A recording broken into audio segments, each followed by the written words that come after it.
Olá, meus irmãos, a paz do Senhor seja com todos. Hoje vamos para mais uma aula de Sociologia aplicada à Teologia. Hoje é a aula de número 3. Nós vamos começar na página 99. É o material do irmão Jeová, Rodrigo dos Santos. Para trás aqui ele faz, nesse capítulo, ele faz um apanhado complementando aquilo que nós vimos lá sobre os puritanos, lá mais no alto, tá? Antes, na outra aula. E agora eu vou pegar só um resumo que ele fez aqui da relevância do movimento puritano para a igreja de hoje. Depois nós vamos para o material do pastor Reginaldo Cruz, né, que vai falar sobre a igreja de Laodiceia. Tá bom? Então vamos começar por aqui. A relevância do movimento puritano para a igreja de hoje, no final da página 99. Bom, após examinar, né, detalhadamente o movimento puritano dentro desse contexto histórico que nós vimos, aqui dá uma complementada naquele outro lá, mas é basicamente o que nós vimos na outra, por isso que eu peguei só daqui para baixo. Então resta para nós a tarefa de apontar a importância dos puritanos, do ensino, do legado para a igreja hoje, tá? Seria possível extrair daí alguma contribuição importante, relevante do puritanismo para a igreja do século XXI? Será que realmente há necessidade deles? A resposta é um sim, sonoro sim, segundo o nosso irmão Jeová. Tá? Packer, em 1996, no seu livro, destacado que o estudioso, né, do tema, ele sugere algumas lições que se pode extrair ao se analisar a vida e o legado que os puritanos deixaram, a fim de aplicar isso no dia a dia dos cristãos da igreja de hoje. Tá? O cristianismo vivido por eles era abrangente, atingia o viver diário das pessoas, nas suas múltiplas facetas, né? Toda a conscientização de atividade, prazer, todo o emprego das criaturas e desenvolvimento de poderes pessoais e criatividade integravam-se numa única finalidade: honrar a Deus. Tudo que eles faziam para a glória de Deus, seguindo, claro, o conselho bíblico. Tá? Pode-se aprender também através da qualidade das experiências espirituais. Não é a quantidade, é a qualidade das experiências espirituais dos puritanos. Tá? Os puritanos eram cristocêntricos. Eles tinham as Sagradas Escrituras como autoridade suprema. Aí estava o grande diferencial deles. Para direcionar o relacionamento com Deus, eles usavam a Escritura e Cristo como centro da Escritura. E no seu viver diário, nas suas atividades do dia a dia, tá? Era um processo de santificação, era rumo a essa santificação. Tá? Outra lição que eles deixaram diz respeito à paixão que eles nutriam pela ação eficaz. Tá? A ação era a palavra-chave daquele movimento, não era teórico, era um movimento de ação, de prática. Eles se sentiam como agentes divinos responsáveis por promover mudanças no contexto em que eles viviam. Tá? Outra atitude puritana que oferece uma contribuição grande, né, é a que diz respeito ao programa para a estabilidade da família que eles desenvolveram. Né? São princípios éticos para a escolha de um cônjuge, por exemplo, para a criação dos filhos, comportamento familiar entre eles. Né? Tem muito a ensinar a todos nós. Outro aspecto também imprescindível que se deve atentar diz respeito ao elevado senso de valor humano que eles possuíam e ensinavam isso. Tá? Por ser obra-prima do grande Criador, né, do grande Deus, o homem como indivíduo e suas questões morais relacionadas à eternidade da alma, retratando o seu modo grandioso, né, é vivido. Tá? Então essa valorização era muito importante também, é muito importante como legado. Finalmente, o ideal da renovação da igreja, era constante isso, como nós vimos lá atrás. Tá? O desejo de ver a igreja reformada, não no sentido meramente institucional, mas um sentido absoluto, era o maior alvo deles, né? Estar doutrinariamente elevado, tá? Em sua perspectiva, a igreja deveria apresentar uma teologia ortodoxa saudável, deveria estar espiritualmente alerta e esperançosa e ser dotada de sabedoria e de maturidade para resolver as questões, tá? Na perspectiva dessa averiguação, a vida e a obra desses puritanos são tesouros, tem muitos escritos, muitos legados, tá? São tesouros inestimáveis, tá? Para a nossa geração, para a nossa igreja, a igreja evangélica do nosso tempo, tá? Que está num contexto, tá? Estamos vivendo numa época difícil, né? Onde os valores absolutos são perdidos com muita facilidade, tudo gira em torno de um relativismo cultural muito pragmático, muito superficial. Nesse contexto, o exemplo dos puritanos deveria despertar os cristãos no sentido de não abrir mão de princípios, tá? Princípios não se abre mão, que são essenciais à fé, é claro, né? Mesmo que se vivendo em uma época de grande resistência, de indiferença quanto às verdades absolutas, né, a respeito de Deus e da sua palavra. Então, mesmo nessa circunstância, devemos manter firme os nossos princípios. Passando para o capítulo 4, aqui o material do pastor Reginaldo Cruz, né? Ele faz aqui uma comparação, a igreja de Laodiceia e a igreja evangélica atual, tá? E a comparação e a contextualização disso, né? Em todo tempo o povo de Deus tem feito essas comparações das 7 igrejas da Ásia com as igrejas ao longo do tempo, tá?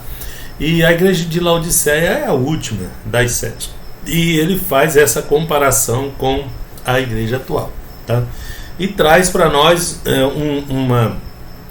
uma visão estratégica importante da igreja, do que aconteceu e do que está acontecendo, e é muito importante a gente fazer essa autoavaliação. Lembra que os puritanos faziam isso constantemente, avaliavam a igreja constantemente, eram abertos à discussão, tá? Nos nossos dias, desculpem, é mais complicado isso, né? As pessoas não aceitam muito sugestão e, de um modo geral, a institucionalização tem tomado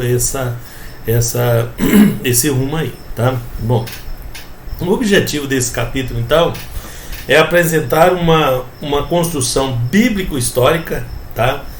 A história bíblica lá atrás e eclesial da igreja de Laodiceia, tá?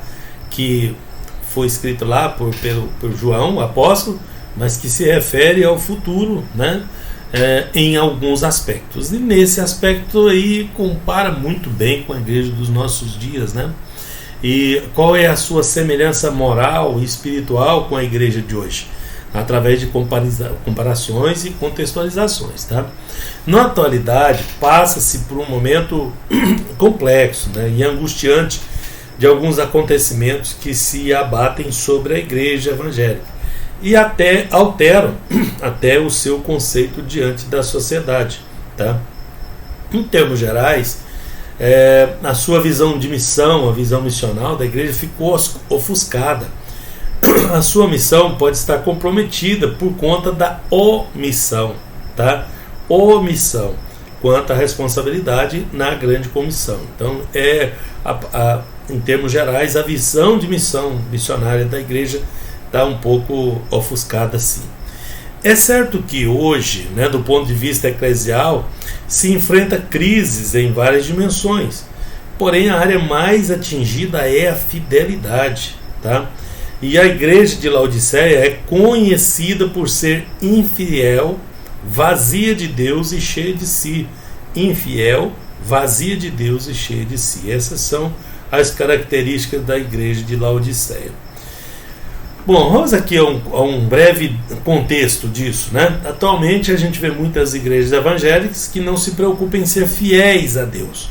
Suas obras denunciam o seu estado de infidelidade, principalmente no aspecto missional, tá?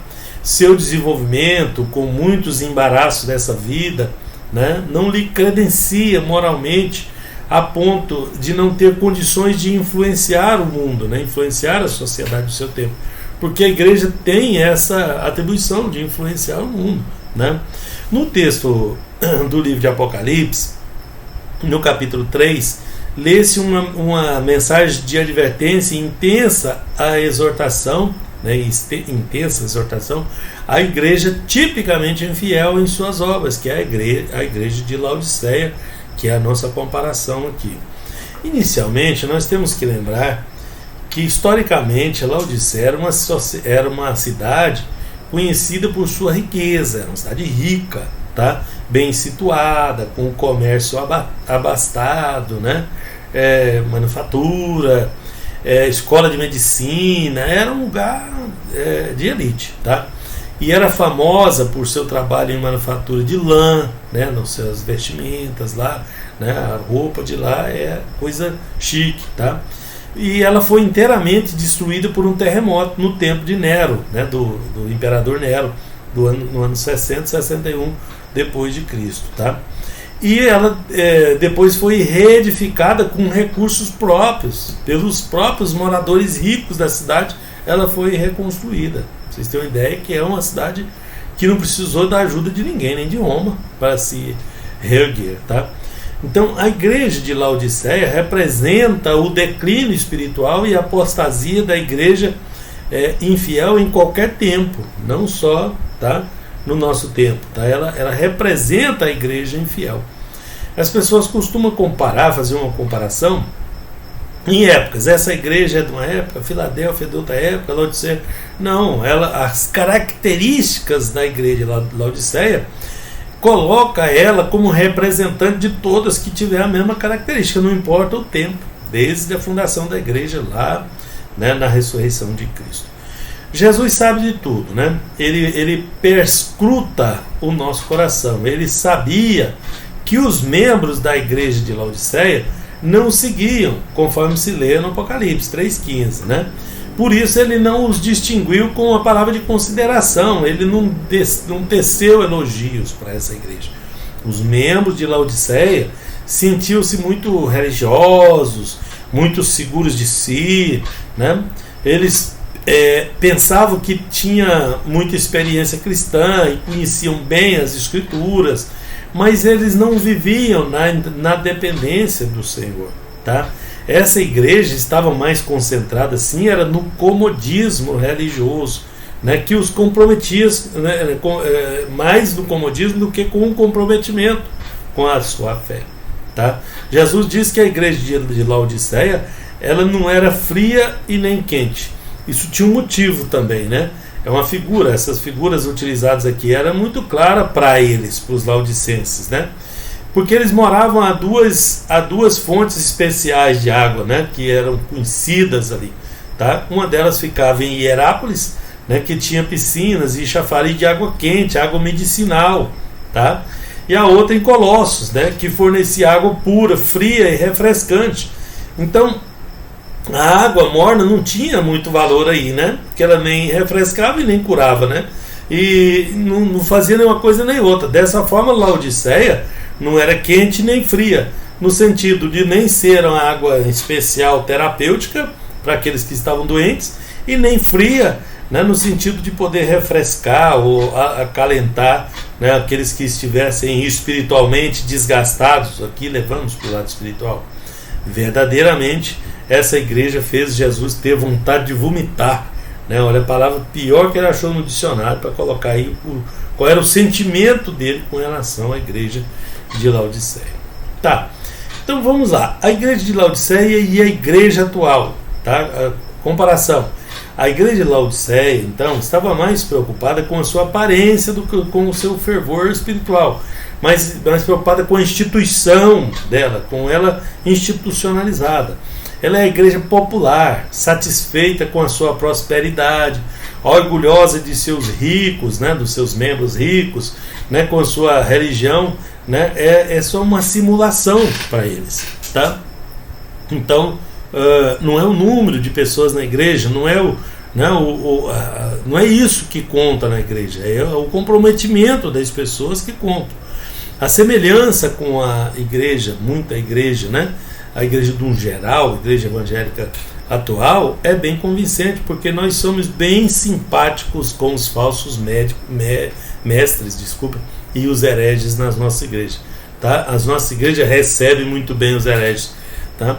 De modo que nós os recebemos, né? E emprestamos os nossos púlpitos para eles e ainda damos generosas ofertas para eles, né? Que é uma postura diferente que eles tinham lá com os falsos mestres, né? E hereges, né? No tempo dos apóstolos, né? Foi os pais da igreja lá, diferente, que nunca toleraram esses ensinos e refutaram eles apologeticamente. Apologia é defesa da fé, é a forma de defender, né? E eles defendiam a igreja contra as falsas doutrinas, e nós temos que ficar atentos a isso, né? E não ficar aceitando isso, né? Nós somos muitos coniventes com os falsos ensinadores hoje em dia. Laodiceia era muito parecida com a igreja de Sardes, outra igreja das 7 da Ásia, tá? Que é um exemplo de cristianismo nominal, né? Leva nome de crente, mas é acomodado, né? Não se importa com a doutrina. A maior diferença é que em Sardes, diferente de Laodiceia, ainda tinha um grupo de pessoas que tinha preservado a fé viva, segundo Apocalipse capítulo 3, verso 4. Então tinha os remanescentes ali dentro. Então, o que salva uma igreja dessa, afundada, que não é morna nem, né, que é morna, que não é quente nem fria, é esse grupo aí que Sardes tinha, mas Laodiceia não tinha. Então, para Laodiceia não tinha, né, não tinha jeito de dar um elogio para ela. Enquanto toda a igreja de Laodiceia estava tomada pela indiferença, na igreja de Sardes tinha lá um grupo fiel, um grupo que não se corrompeu. Provavelmente muitos membros da igreja Laodiceia participavam ativamente de alta sociedade, né? E essa riqueza econômica exerceu uma influência mortal sobre a vida espiritual da igreja, porque tem muitas dependências no meio da alta sociedade e dos recursos, tá? Financeiro e política e uma série de coisas, tá? A igreja de Laodiceia estava mais concentrada na sua autossuficiência, porque ela era autossuficiência, do que na dependência de Deus. Viu o perigo dela ser autossuficiente? Porque se ela é uma igreja lutadora, uma igreja necessitada, que vai aos trancos e barrancos, ela consegue, né, suportar tudo isso, baseando a sua existência, a sua doutrina, na dependência do Senhor. Já que se acha autossuficiente, essa não quer saber de ninguém, né? Ela se vira, tá? A cidade de Laodiceia também tinha uma reputação grande na área de medicina, como eu falei para vocês. Ali ficava a sede de uma famosa escola de medicina, né, na Ásia, que poucos lugares tinham desse jeito aí. Era tão famoso que os médicos tinham seus nomes gravados nas moedas que circulavam por lá, tá? Um pó da Frígia, que era um medicamento, né, era mundialmente exportado ali da região, tá? Exportado para ser usado como remédio para os olhos e para os ouvidos, tá? Então Laodiceia, trazendo para o lado espiritual, tão preocupada em construir uma reputação de restauradora da visão física, né, dos cegos, que a sua imagem, né, a imagem da igreja, né, ela nem percebeu que ela havia se tornado espiritualmente cega, ela já não conseguia ver doutrinariamente. Então, essa igreja estava mais preocupada com o dinheiro do que com a Bíblia. Essa é a realidade, a triste realidade, tá? Percebe-se então que a sua atitude em relação à igreja não era punitiva, né, de Jesus, mas disciplinadora, corretiva. O Lade, né, no seu livro, no seu comentário sobre o Apocalipse, ele declara que essa igreja se orgulhava de ser saudável e próspera. Além de se orgulhar do seu suposto bem-estar espiritual, a igreja se orgulhava de ter conseguido com a sua riqueza com esforço próprio, tá? Isso é um grande perigo para a igreja, doutrinariamente falando. Então, o problema central não está na posse de riquezas, mas o uso que se faz dela, tá? Da riqueza, principalmente, né? O que o dinheiro faz da pessoa, né? A igreja de Laodiceia estava mais preocupada com modismos, né, do que com o viver santo. Não é muito parecido? Tudo isso aqui é parecido demais com a igreja evangélica dos nossos dias, né? Hoje em dia é comum a gente ver inovações, modismo, descaracterizando as igrejas cristãs, né? Vem a moda, vai a moda, e a Bíblia é a mesma, ela fica ali no mesmo lugar, porque a igreja precisa ser alimentada com a genuína palavra de Deus. Só a palavra de Deus pode mudar o coração do homem, tá?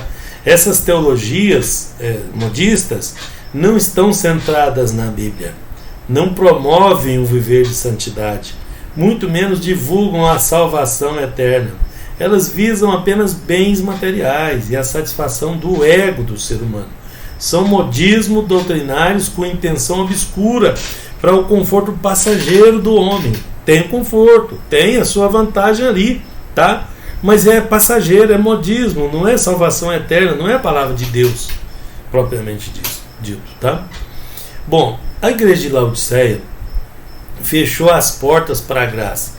Por quê? Porque ele valorizava as autoridades civis e religiosas mais do que a presença do Senhor Jesus Cristo, né? Ali dentro tinha, né, o político tinha uma cadeira cativa, o rico, aquele abastado, a autoridade tinha que sentar no lugar de honra, tinha que fazer parte e falar o que quisesse. Então, com isso, você fechou a porta da graça. A igreja de Laodiceia estava mais preocupada em compreender o mundo do que a Deus. Isso é muito parecido com a igreja de hoje, né? Ela quer entender mais o mundo, aí contrata-se o coach, o gestor, contrata um sistema de marketing para entender o mundo, como ela pode se desenvolver, muito mais do que investir em seminário teológico, em aprender Bíblia, né? Trabalhar com seminário teológico hoje é uma dificuldade. As pessoas querem aprender a manipulação, é o gerenciamento, a gerência mesmo, o coach. A palavra coach não pejorativamente, mas o que ela significa, tá? Em Romanos 12:2, Paulo nos adverte a não se conformar com o mundo. Não conformar é tomar a forma do mundo, né? Ficar com a forma mundana. Nesse texto entende-se o mundo como um sistema, tá? O sistema de valores que o mundo defende, tá? Que são contrários aos valores éticos cristãos, tá? Bom, os cristãos da atualidade, eles precisam compreender que somente os princípios bíblicos podem direcionar as suas vidas rumo à presença de Deus. Não tem outro caminho, tá? João declara que o mundo está no maligno. 1 João capítulo 5, verso 19, tá? Ou seja, o secularismo, o sistema do mundo, tem influenciado também, tá? E também influencia a igreja atual. Só pode compreender Deus quem o prioriza, quem o ama, quem busca a sua presença. Se Deus é uma prioridade, aí nós conseguimos entender um pouquinho dele. O que de Deus se pode conhecer só se alcança dessa forma, tá? Jesus desafiou a igreja de Laodiceia para uma mudança de vida. Depois de denunciar eles, né, os laodicenses, que se iludiam com as próprias conquistas ou com a sua religiosidade formal, né, de aparência, Apocalipse 3:15 ao 18, tá? O Senhor Jesus chama a igreja para uma mudança de vida, tá?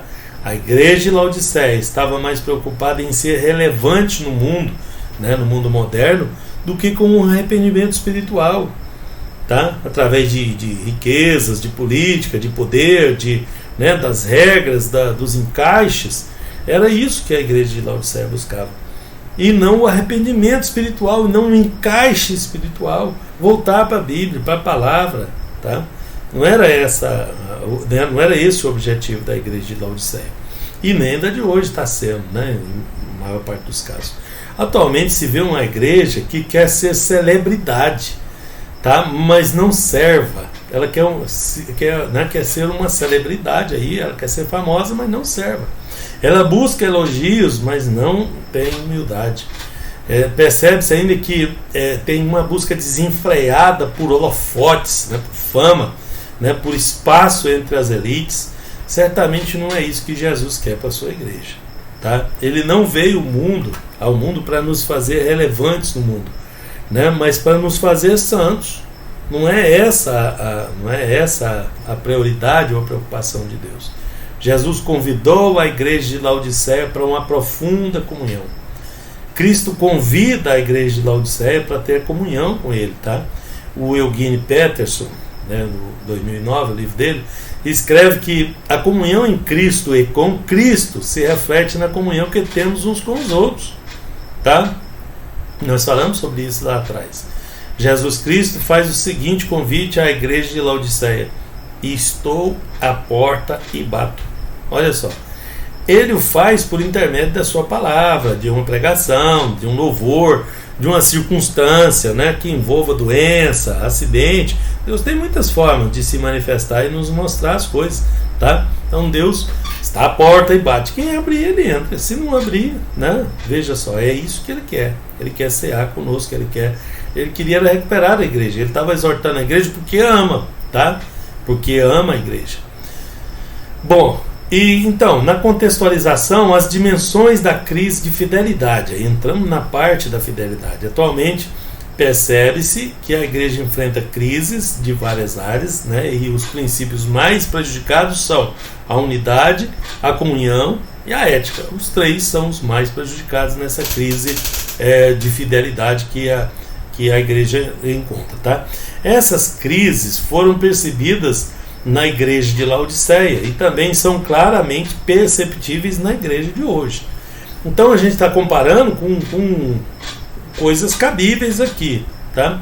Que é a comparação que fez aqui o pastor Reginaldo, tá? A crise de unidade, né? Primeira crise de unidade, né? Jesus falou que orou para que nós fôssemos um com ele, como ele é com o Pai, tá? Unidade é unidade de pensamento, doutrinário, tá? É isso. E isso vai desencadeando desunião para outras áreas afins, tá?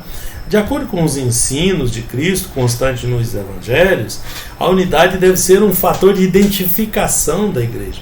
Ele até nos ensinou a chamar uns aos outros de irmãos, para mostrar o tamanho da unidade, tá? Entretanto, é exatamente a falta dessa unidade que mais ocorre atualmente, tá? Isso indica que estamos em crise, porque somos um povo dividido, não falamos a mesma língua. A igreja de Corinto tipifica esse comportamento aí de uma igreja sem unidade, tá? Porque eles tinham problema no culto, na liturgia do culto, nas relações entre eles uns com os outros, nas relações familiares. E a igreja ainda tinha aqueles que se dividiam em grupos dentro da igreja, ou partidos: eu sou de Paulo, eu sou de Apolo, e por aí vai. Então essa igreja de Corinto mostra para nós isso. Então tudo isso foi deixado para nós como exemplo. A Bíblia nos mostra o que fazer e também nos mostra o exemplo do que não fazer, de como fazer e como não fazer. Não é tudo que está na Bíblia que a gente segue. Nós não vamos seguir o exemplo de Corinto, mas foi colocado lá para exemplo para a gente não fazer isso, tá? Essa unidade não é externa, mas é interna, é dentro de nós, é dentro da igreja, dentro da comunidade. Não se trata de uma unidade denominacional, nós estamos falando da instituição igreja, tá? Mas é espiritual isso, porque fazemos parte da família de Deus e estamos ligados ao corpo de Cristo. Como falamos em outra lição, né? Que o exemplo do corpo é muito elucidativo, tá? Então, essa crise de comunhão, né? Sobre a crise de comunhão, a palavra grega koinonia significa comunhão. E a ideia básica aqui, falando de crise, né, é o compartilhar. É compartilhar. A Escritura sempre enfatiza a necessidade da igreja ser um espaço de vivência comunitária, fraterna, amiga, tá? Essa prática foi entendida pelos primeiros cristãos como de importância tal que faz parte do credo apostólico. Ficou escrito no credo: creio na comunhão dos santos, tá? A comunhão foi inserida lá. Então a gente tem que tomar alguns cuidados, é claro, porque veja, sobre a igreja ser uma comunidade, se ela virar só uma comunidade e Jesus não estiver dentro dela e Cristo não for o centro dela, ela vira uma associação comunitária, ela vira uma associação de ajuda que presta um bom trabalho comunitário, mas não é uma associação espiritual, que é coisa boa também, mas não é a igreja. A igreja ela foi chamada para um propósito específico, tá? Então nós não podemos perder o foco, perder de vista, tá? Essa comunhão envolve no corpo de Cristo os salvos de todos os lugares, em todo o tempo, em todas as épocas, tá? O sentido básico de koinonia é compartilhar. Compartilhar as alegrias, as tristezas. A pessoa está triste, ele conta para o irmão que vai ajudar ele, que vai orar. Compartilhar as alegrias também, e por aí vai. Então é comum as igrejas serem marcadas por divisões tolas, coisa que, né, quase sempre sem motivos ou por motivos fúteis, né? Coisa que dá vergonha até de contar. Mas por que aconteceu? Foi um negocinho que aconteceu lá que poderia ser resolvido, tá? Bom, aí entramos na crise ética, né? Que é mais profundo um pouquinho. Provavelmente é no campo da ética que vivemos a nossa maior crise. Muitos líderes e crentes em geral estão esquecendo que a igreja é o sal da terra, é a luz do mundo. Estão se deixando levar pelo espírito de corrupção que domina esse mundo, tá? Líderes que se corrompem, compram, não pagam, envolvem-se com negócios escusos, com políticos desonestos, né? E quem envolve com político desonesto é desonesto também, negociam, inclusive negociam o próprio rebanho. Daí vem a nossa falta de credibilidade. A igreja perde a credibilidade, crise ética, tá? O mundo passou a ver a igreja como um lugar de exploradores por causa de uns poucos que nos envergonham. Dá vontade de se esconder debaixo da cadeira ali, enfiar a cabeça no buraco, igual faz os animais da África, né? Além disso, há claramente uma crise de fidelidade na missão da igreja, que é também uma crise hermenêutica, né? Porque ao adotar uma interpretação alegórica, né, e especulativa, nos distancia da boa e saudável exegese da interpretação fiel das Escrituras. A nossa interpretação quase sempre é literal, ela pode ser figurada, mas ela quer dizer aquilo mesmo que está na figura, e não uma alegoria de que uma coisa representa outra. Essa alegoria chega a tal ponto que a pessoa faz o texto falar o que ela quer que ele fala. Interpretação não pode depender de mim e de você, depende do texto ali. Todo mundo tem que chegar a uma mesma conclusão, porque se dependesse do homem, imagina a confusão que seria. Não, a Bíblia não precisa de interpretação, nós precisa entender os símbolos e todo mundo chegar à mesma conclusão. E qual que é a interpretação dela? A mais simples. É a mais simples, tá? E não é alegórica, ela é figurada, mas não é alegórica. É provável que essas e outras crises estavam impregnadas espiritualmente na vida eclesial da igreja de Laodiceia, tá? Porque é bem parecida com a nossa, né? Na conclusão, Jesus exorta, adverte e chama ao arrependimento e faz promessa aos vencedores, tá? Ele faz a promessa de nos assentarmos com ele no seu trono. Isso indica conquista, autoridade, sentar no trono com ele, tá? Cristo escreveu 7 cartas, veja, vamos comparar as igrejas, 7 cartas para 7 igrejas. Para ele, a igreja de Éfeso era a igreja que abandonou o primeiro amor, né? Mas ainda estava no meio dela, né? Porque ela tinha alguma coisa. Esmirna era a igreja sofredora. Pérgamo era a igreja que estava se misturando com o mundo. Tiatira, a igreja de extrema tolerância. Sardes, a igreja que vivia de aparência. Filadélfia, a igreja do amor e da fidelidade. E a Laodiceia, a igreja cheia de si e vazia de Deus. Então nós temos que pegar os exemplos dessas igrejas e começar a fazer como os puritanos faziam, tirar do nosso meio as coisas que não servem. Ali foi deixado de exemplo para nós, vamos consertar esse ponto, vamos consertar aquele ponto e aquele outro ali mais embaixo, vamos consertar, né? É isso que ele espera da igreja, tá? Devemos lembrar que da maneira como o supremo pastor, que é Jesus, olhou para as igrejas da Ásia Menor, né? Ele olha para a igreja dos nossos dias com os mesmos olhos, com o mesmo pensamento, com a mesma atitude, tá bom? Que Deus nos abençoe e nós possamos vencer juntos essas crises, amém? Deus abençoe.